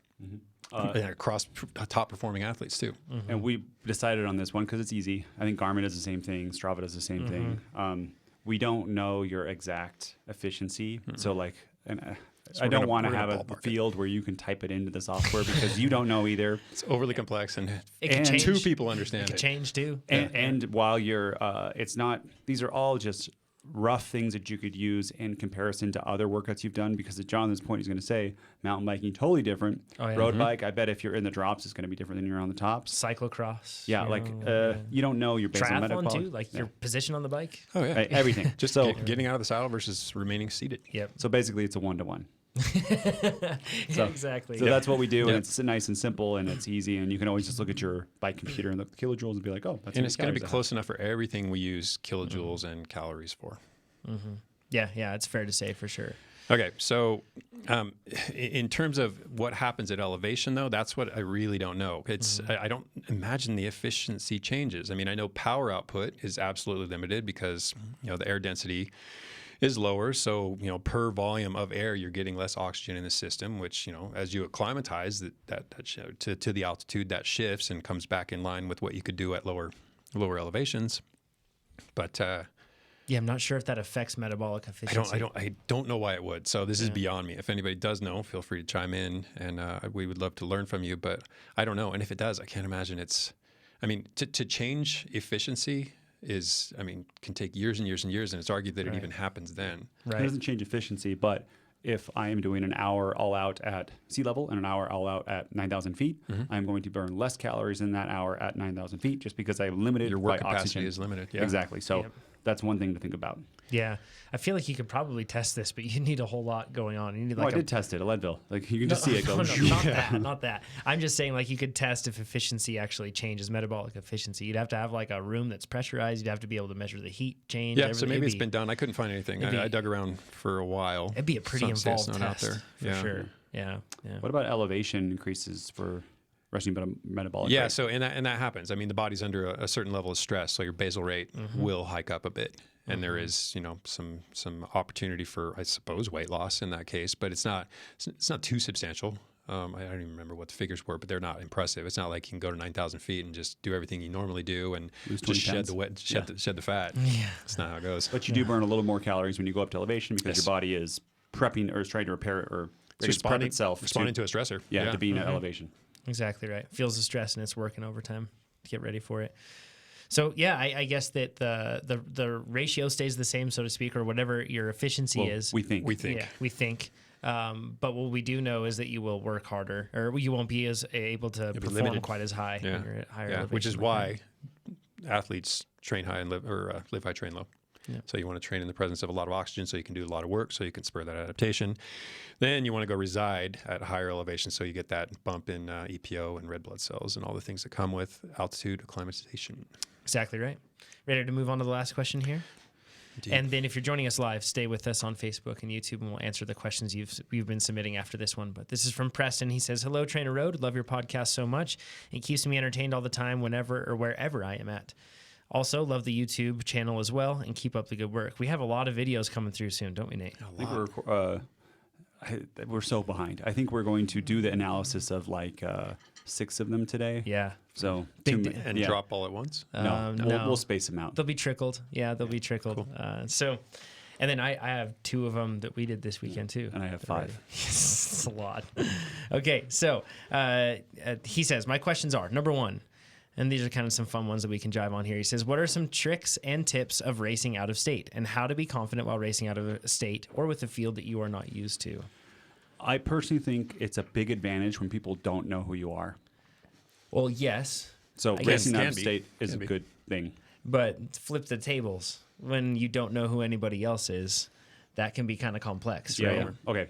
Yeah, so that's like I had this experience just this weekend with That's what happens at nationals. Yeah, with national championships, you have no clue. There's so many unknowns. Yep, I had this experience this weekend. I didn't know hardly anybody that I was racing against during the races, and it was tricky because I found myself, and usually what I do is I try to test the waters and see if I can pull anybody out, see if anybody wants to respond, and then I just really pay attention to everything from body English to where they place their power to everything else like that. And you can do homework too. So in the case of nationals, you can see the sign-up sheet. I mean, you can see these people's names, and most of them have, or all of them have USAC records. So you can go through their race, their Palmar race, so to speak, and look at, how well they've done, how well they're doing this year, what their ranking is. You can vet most of these people pretty easily, pretty quickly. Yeah. Just don't put too much stock into the ranking. Look at their results instead, because if we just talked about last week how the ranking is slightly. And even that, don't be intimidated by it, because someone might be racing in the caliber of areas is different. And I'm just going to say they might be racing in North Dakota. There might be not a lot of people there. North Dakota races might be the best in the pretty much anywhere versus NorCal is inferior. It's not inferior. That's not a fair statement. But, Chad's gonna get some but haters. I'm saying the NorCal circuit is pretty legit. In my Masters 1-2-3 race, there was a couple of national champs, some ex-pros, and a world champ in it. Yeah. So Normal it's race. pretty good normal race, right? Pretty fast. So I think the one thing you can look ahead of time, do some homework. Ask other people that you know if they know those people. That's part of the homework that you can do. Once you could ask people right then and there. Show up at the race and ask somebody. Have to trust this person's opinion, but say, who are the hitters? Who am I worried about today? I found that though that's messed me up, because I feel like I get too focused on someone. I don't respond to the race, and I try to focus on somebody else. The biggest thing I think you can do is when that race starts happening, you have to get outside of the race itself, so to speak, in your head, or your own individual race, and you have to think about what's going on in the race. And if you see somebody and every time somebody launches an attack, they just calmly cover, and it's no issue, that person's probably pretty strong. Yeah, there's You're a lot of constantly intel be looking for that sort of a thing to be garnered over the course of the race. Yeah, if you notice that a rider, every time you get to a descent, he's coasting way more than everybody else, but he's staying right there on a person's wheel. It's not difficult. If you notice he's pedaling through corners and looks effortless when he's doing that sort of a thing, who knows? Just keep your eyes open. I mean, this happens even when you do know your competition. You don't know who's on good form, who's having a good day, that sort of thing. You got to pick this stuff up on the fly. Yep. And there are times when your information coming into the race, you may feel like you know everybody and have everything down, and that can betray you.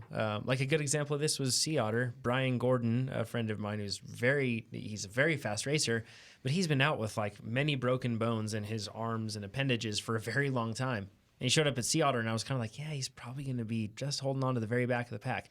And he finished ahead of us. So like there are times when you feel like you have intel, but if you're not paying attention to what's going on in the race, you could be missing valuable insights.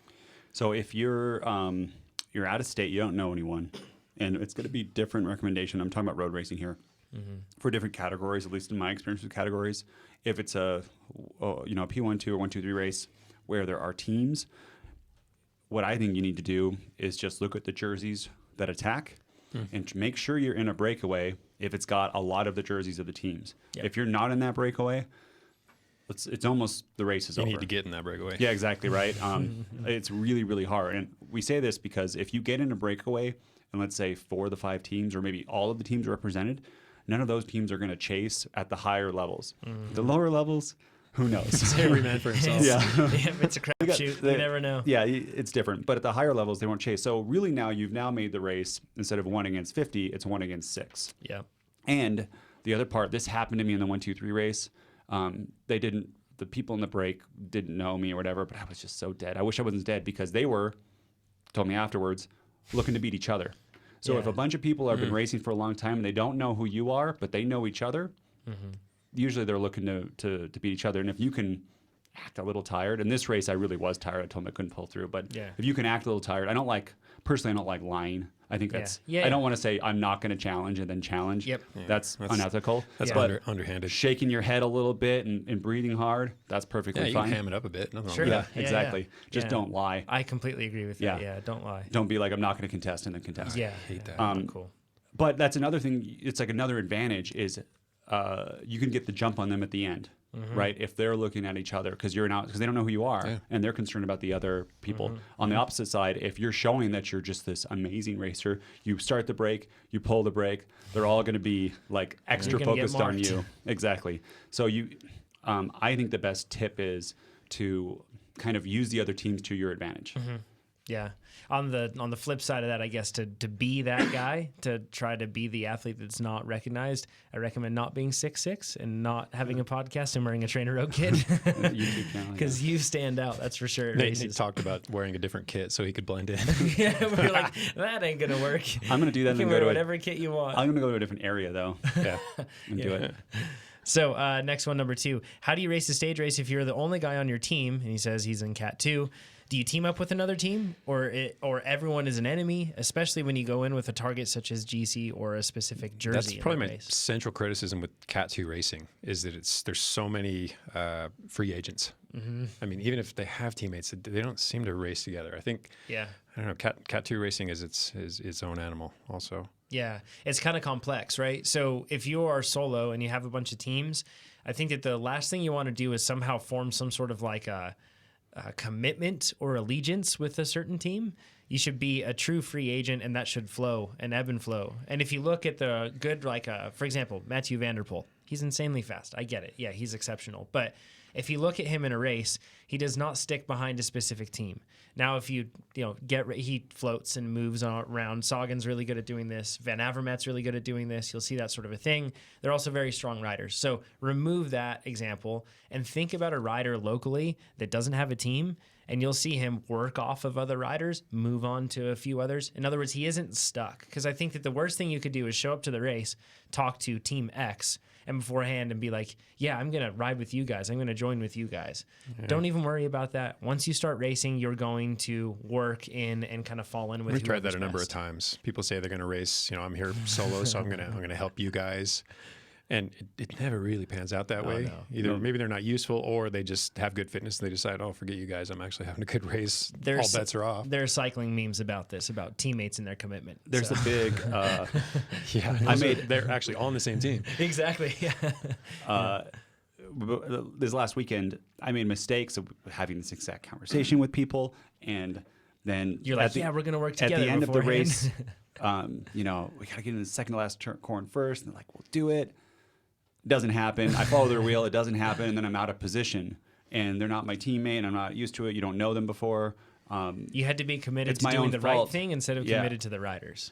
Well, yeah. I'm just saying, like, you don't necessarily know what that person's really going to do, or they have the fitness. Yeah. So, like, if I was with you, Jonathan, we would have been in there, or you would have like pulled out early. Sure. I don't know, but yeah. I did. Jose actually gave me a lead out, but then we got confused about where the lead out was going to be and stuff, because although he did everything like how I wanted him to, it was we were confused, right? He wanted to go later and I wanted to go earlier and snap harder. Yeah.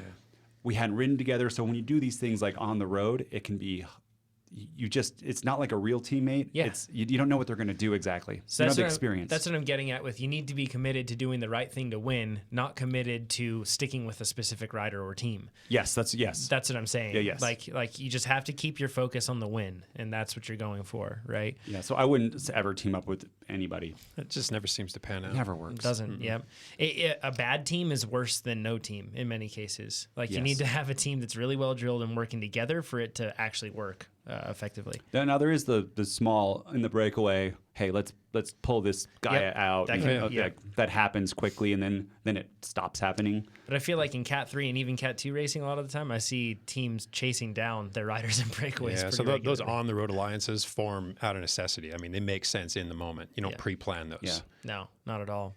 And his last question, he says, he says in quotes, racing down, meaning at a lower elevation, what changes will happen, such as an ability to go harder for longer, or is that false? If you live at a higher elevation and you go down and you race at a lower elevation, you will be able to, you have greater performance potential. Yeah, Nick can talk to that. I mean, you're doing it. You've done it. It's amazing. Yeah. You feel like Superman several times this year already, right? Yeah. Yep. All the PRs happen there, and things that I can do up here for 10 minutes, I can do down there for 30 minutes, like pretty easily. I haven't done actual workouts down there, but it's think about it as from 4,200 feet to sea level, about 5% increase. Yeah. So it's fun, and you can also, I think, you recover faster between hard anaerobic or sprint efforts, so you can go more often, which is kind of weird because you don't know. It's hard to know your limits, right? Yeah. Right. Like you up here, maybe you can go 5 times, but down at sea level, you can go 8 times, and you don't know until you try. Yeah. But maybe you can only go 5 times 2. Who knows? But you can assume probably a higher level of performance. Yep. Yeah. For sure. 100%.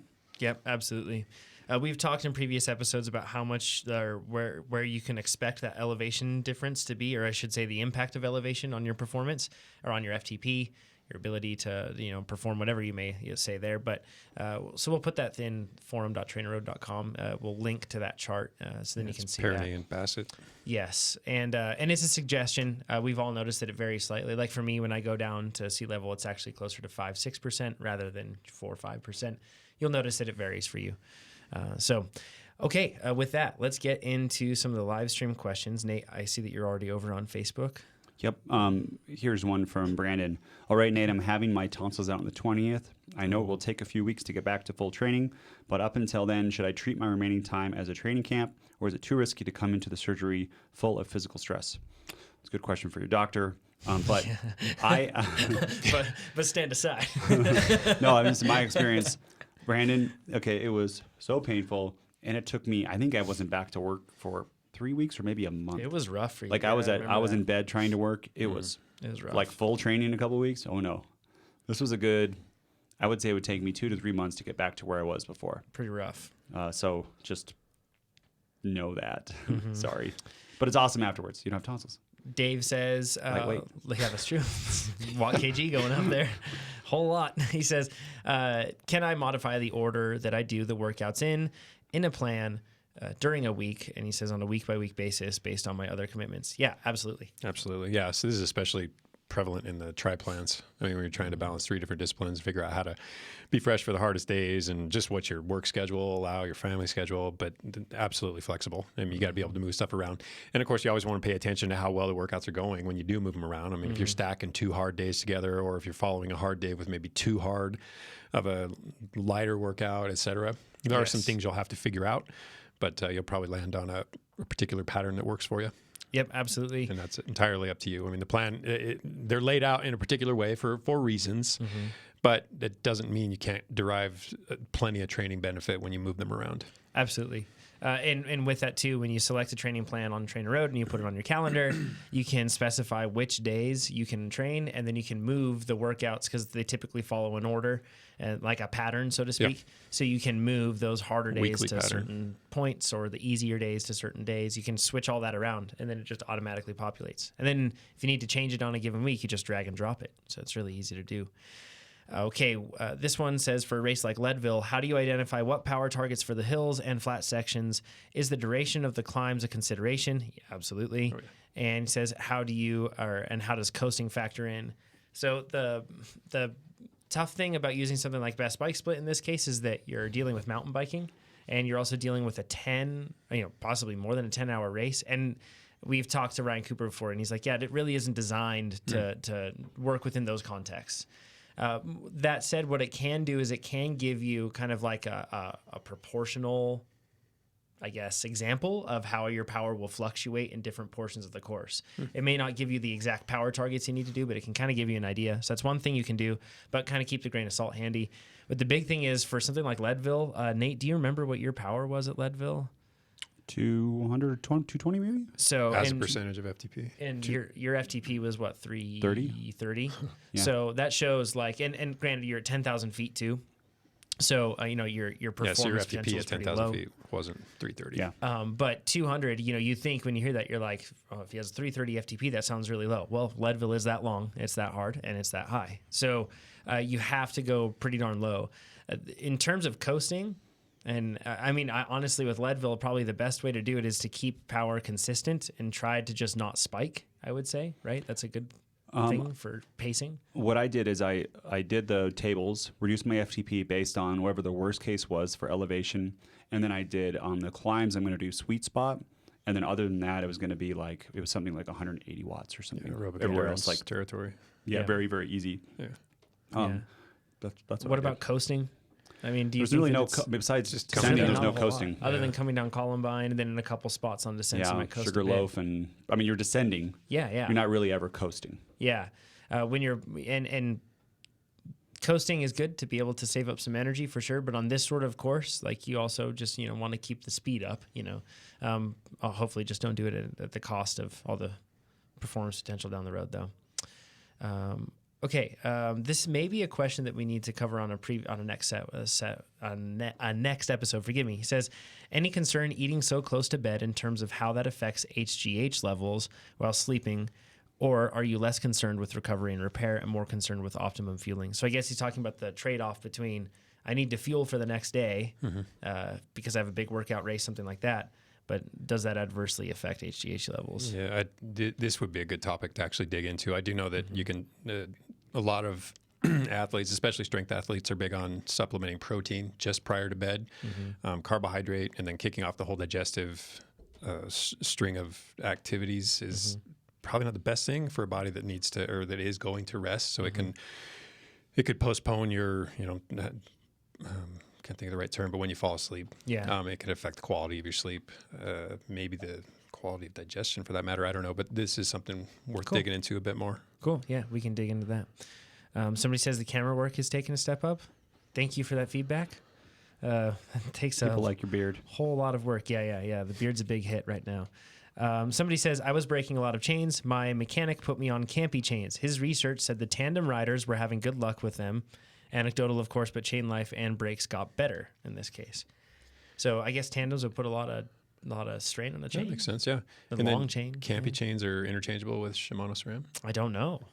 I guess so. No, I don't think so. I don't know. Never used them. I know free hubs aren't, but that's a different story. I don't know about the chain. Yeah. You'd probably feel super fancy if you ran a Campy chain, so there's that. It's good, right? Nate, you got one? This is just a personal one. Simon says, listening from Portugal, I'm going there to Lisbon in like a month. So, sweet. Message me if you want to ride, because I want to ride there on the forum. Okay. Edwin says, I have 3 more days before I finish my specialty rolling road race plan. What can I do next after that? He says, I don't have races, but I would like to keep training. We've covered this one a number of times.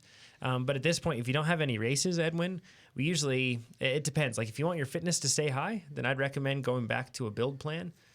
And then going through that and then going into another specialty. And as far as which specialty you pick, you can have fun with that. You can pick whatever you want. Yeah, you can do an endurance block if you feel a little overwrought, a little run down.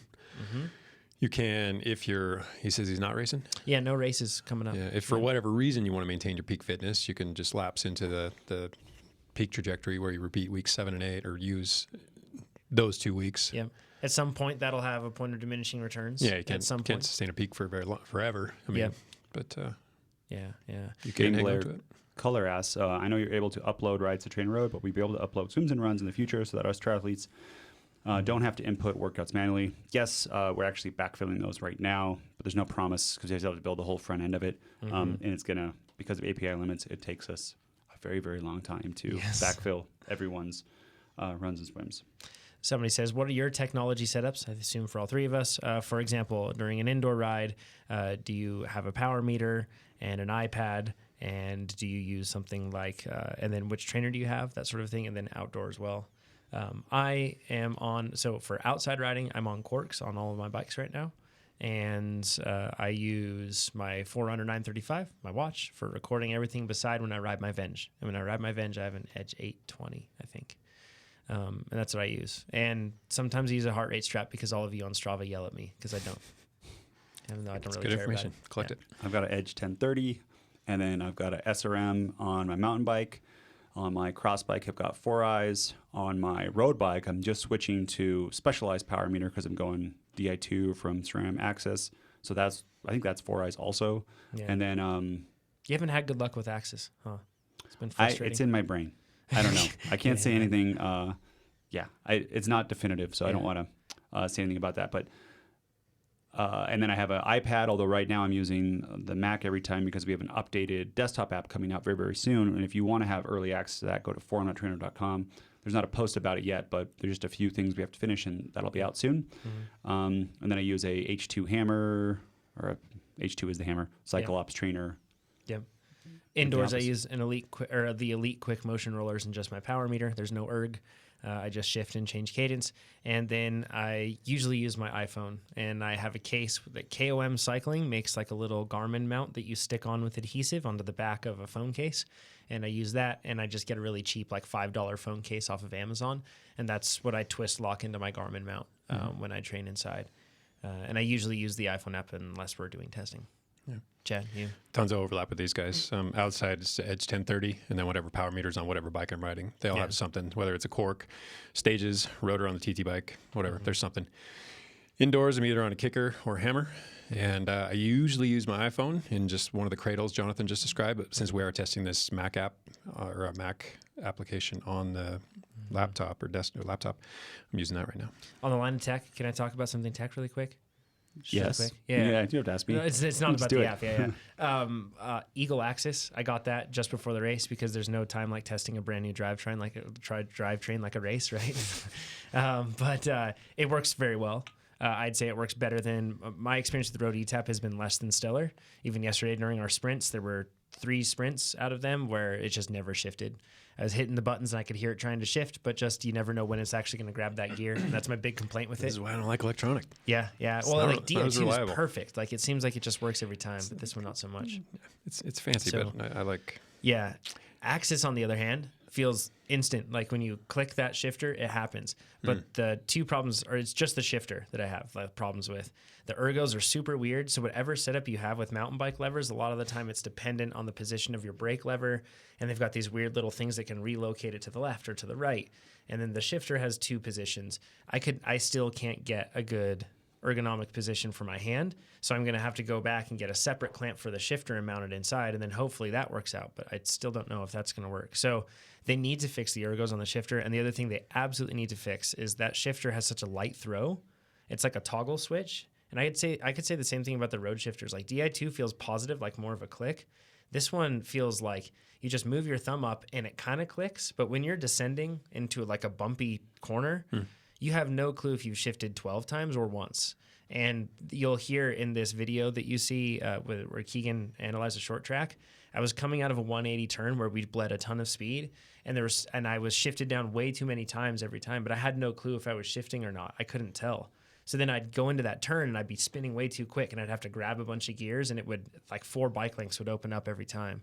So they need to fix the shifter, but everything else is incredible. It's the best shifting drivetrain I've had, and it's way less fussy than Mechanical Eagle. Because I felt like if that one went a single quarter turn on the barrel adjuster out, everything went crazy for me on all 3 versions of Eagle Mechanical I had. So it's kind of cool.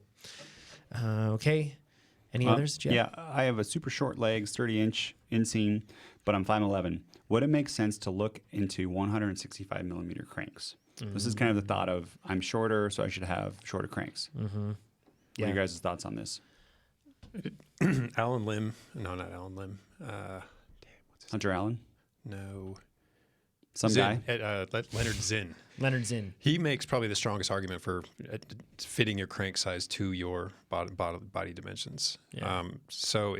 I used to think it doesn't matter, 172.5, 175, you're good.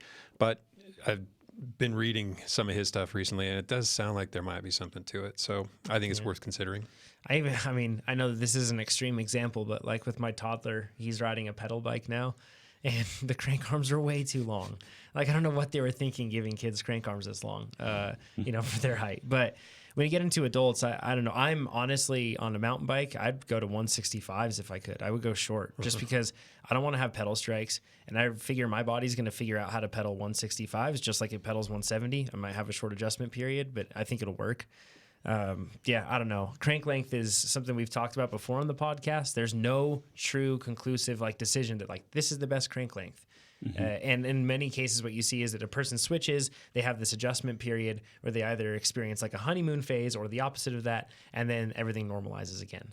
So it's kind of a debate. But I would say if you're uncomfortable at all, if you're short and you have like 175s or something, I could see that maybe being uncomfortable. It's one thing worth looking into for sure.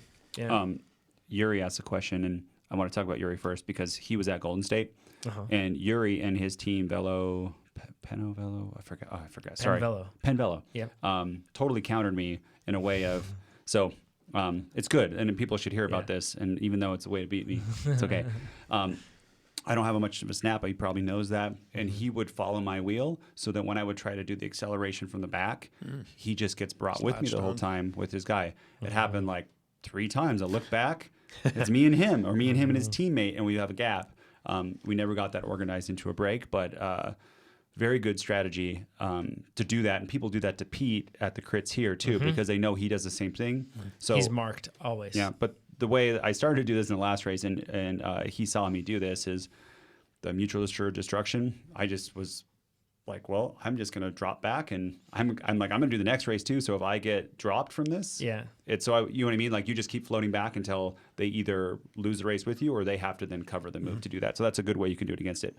But what he asked is, when racing 2 or more categories back to back, like Nate did at Golden State this weekend, how do you approach nutrition? Which is tough. I made a huge mistake. I didn't think I was going to race back to back. I didn't bring bottle cages down. So You didn't pack one either? Stick a no, bottle in I there? had. There's only so much room, and I was like, I'm going to have hours between these races, so I can do a 40-minute race, have 3 hours, then do another 40-minute race. But then I did a 50-minute race, then with a 60-minute race, and that's when my hands started to cramp up. Yeah. So to me, I would do a high-calorie bottle, kind of like that Martan stuff. Yeah. Something that gives you a lot. Yep, Beta and then- fuel, something like that. Yep, and then do a gel between each one, because during the ride you're not going to be able to do gels, or if you do, it's just don't do gels in a crit. Yeah, it's hard to do a gel in a crit. Yeah, and you got to like float It's off hard the to do back. anything in a crit. It's hard to grab a drink in a crit. It is. That's right. So you're going to have to force yourself to drink that high calorie bottle. But I would totally do a high calorie bottle. Between the race, I tried to like just slam some water and take a gel, but it wasn't enough. Any other tips? No, I would just say that. I mean, the crits are a totally different beast. If you have something like a cross-country Olympic race, or if you have something else like that, then you can fuel in that, you know. But Come into it topped off, that's for sure. yeah, if the crit does have like a descent in it, you might be able to choke down a gel in that. But even then, it's just tough. No, there are opportunities to drink in crits. I mean, especially if you get in a break or something. But some of them are just so technical and so fast, and there's so much going on. You can't get your hands off your bars. Between the races, we had 3 hours, and I like this setup. Is I had a little cooler, and I had almond milk in there, which really doesn't go bad if it's warm, and it was not opened yet. And then I had Bob's Red Mill muesli and a bowl and a spoon.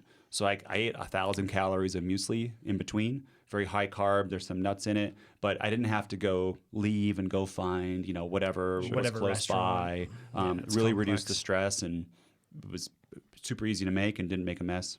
Cool. All right. With that, thanks for joining us, everybody. Thanks for asking those questions. Oh, one last shout out, too, to the folks I was racing against in my race. They were Trainer Road users. So, Bruce Depp, nice job. And it was great to meet so many of you at that stage race. That was really cool. Thanks for trusting us with your training. Thanks for listening. If you want to find out more about what we do here at Trainer Road, head over to trainerroad.com. We have some exciting stuff coming out. Stay tuned to our forum as well and join the conversation over there. And if you enjoy this episode, please share it with your friends. That's honestly the most helpful thing you can probably do for us. So we'll talk to you all next week. Thanks, everybody. Thanks, everybody. Bye-bye.